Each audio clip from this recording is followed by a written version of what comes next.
A question I get asked a ton is, what should I buy in CSGO right now?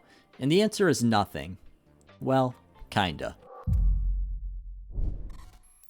Hey, what's up guys, Meshin here, come back with a brand new video for you guys. Today we're going to be going over every single CSGO investment that I could possibly see out there at this time. We're not going to be going super in depth, but I'm going to be giving my pretty much honest opinion on all of these, what I think you should be doing, buying into this, selling out of it, etc. But before we hop on into this one, I just want to let you know that all of my investments are linked down in the description here. I'm trying to come into this with as unbiased of a view as I can. However, there is the possibility that I am overlooking a couple things and maybe putting an investment in a better light than it maybe should be. First up here, we're going to be starting with active cases. Now, active cases definitely do have their upside. However, in my opinion, that upside has been fading in the recent years. We've seen cases like the Prisma case and the Danger Zone case, specifically focusing in on the Danger Zone case, since the Prisma case, we didn't know exactly what was going to happen. We saw the Danger Zone case quickly go up in price and then settle back to around the same price point that it started beforehand.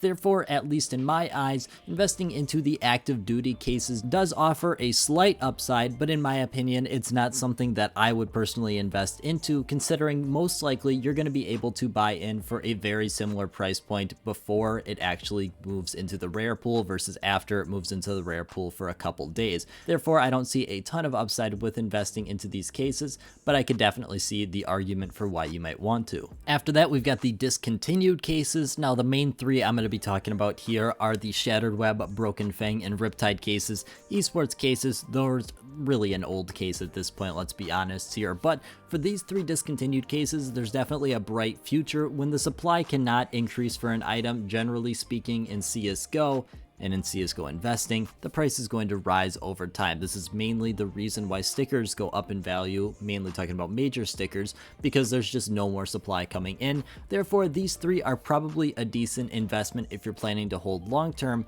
All of them are really sitting around a similar price point of $1.30 to $1.50, which is pretty surprising in my opinion. Personally, I'm invested more into the Shattered Web case because it's the oldest of the three with the lowest supply of the three. However, it's not unboxed as commonly as the other two. Therefore, it's kind of a mixture of old versus not having a ton of demand, but I still think there is a decent future for the Shattered Web case, and all three of these definitely have a pretty bright future considering the supply of these can only decrease. After that, we've got older cases. Now, these are pretty much anything in the rare pool at this point. There's a lot of older cases out there. Generally speaking, though, you're going to get the best return on investment percentage going with the ones that are maybe $1 or less here. One big one I invested into was the Spectrum 2 case when it was still in the non-prime drop pool. That was a great investment.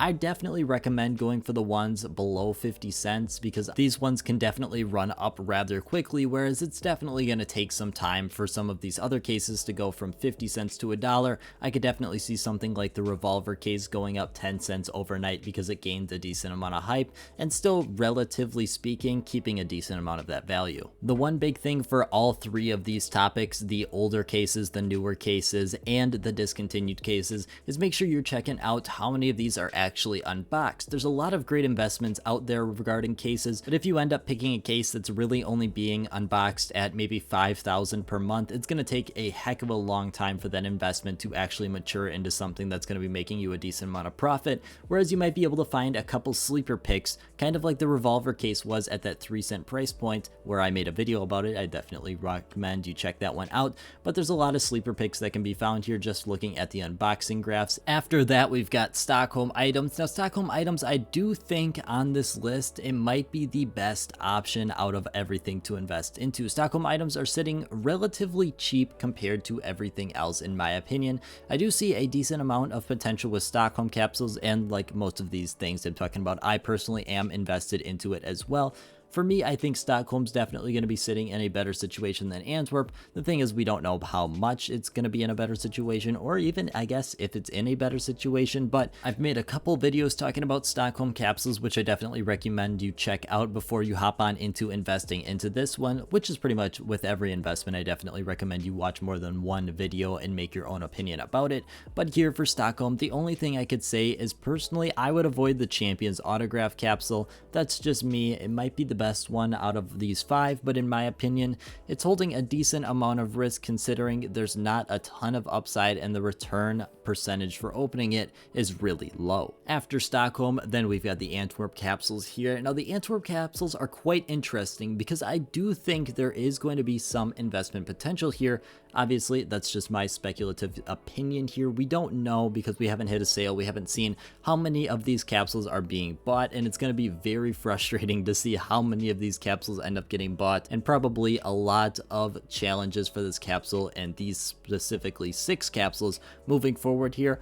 I do think that this is probably the last no border we're going to see for a while here because we've seen something very interesting here that we didn't see with Stockholm. With Stockholm, we saw the capsule prices sit at around $1 before the sale came.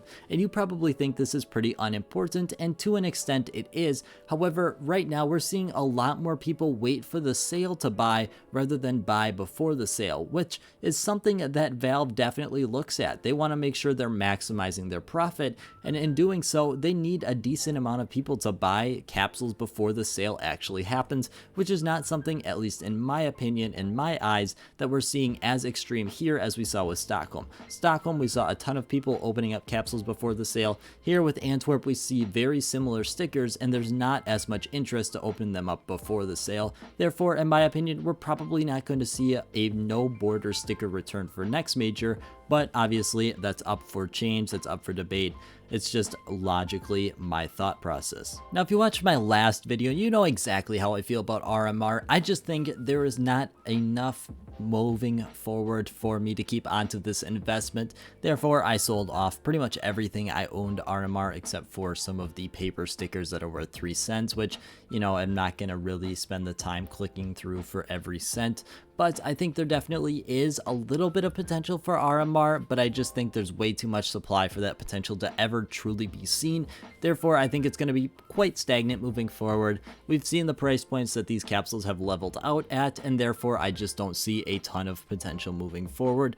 But I definitely could agree that there is some hidden potential with a couple of the stickers maybe, but in my opinion, the overall capsules are going to stay where they're at, and RMR itself is just probably not the best investment to make in my opinion. Finally, the last thing I want to hit on is these higher end items. Now, higher end is a very subjective term, but in my opinion is probably something that's coming in at over $250.